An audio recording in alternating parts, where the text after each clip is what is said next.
Well, good morning, children. Let me begin by telling you that I was wondering, as I'm sure many of you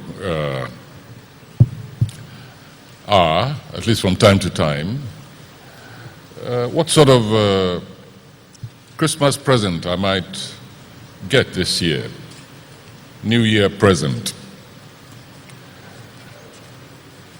And you know something, I think I've just had that present. I think if anybody asked me what sort of Christmas, New Year present I really would like, I'd say it's being able to find myself among you, your generation.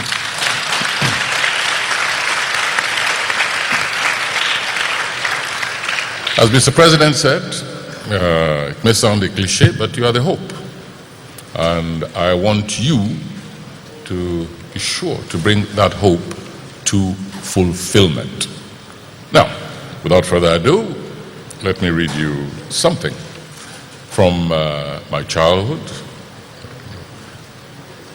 a very marvelous period of one's existence. Children should never be deprived of their childhood. This is how I first went to school. Every morning before I woke up, Tinu was gone. She returned about midday carrying a slate with its marker attached to it. And she was dressed in the same khaki uniform as the hordes of children of different sizes who milled around the compound from morning till afternoon, occupied in 100 ways.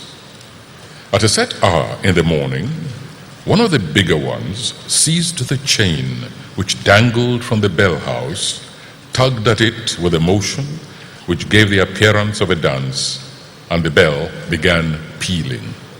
Instantly, the various jostling, tumbling, racing and fighting pupils rushed in different directions around the school buildings. When all was orderly, I saw my father appear from nowhere at the top of the steps. He made a speech to the assembly and then stepped aside. One member of the bigger group stepped forward and raised a song. The others took it up and they marched into the school building in twos to the rhythm of the song. Sometimes they danced rather than marched without breaking rhythm. I never saw my sister march, and my curiosity grew every day. "I'm going to school," I announced one day. It became a joke to be passed from mouth to mouth, producing instant guffaws. Mother appeasingly said, "Wait till you are as old as your sister." The hum of voices, once the pupils were within the building, took mysterious overtones. Through the open windows of the schoolroom, I saw heads in concentration, the majestic figure of a teacher who passed in and out of vision, mumbling incantations over the heads of his attentive audience. When the indoor rites were over, they came out in different groups, playing games, running races, spreading over the compound, picking up litter, sweeping the paths, clipping the lawns, and weeding flower beds.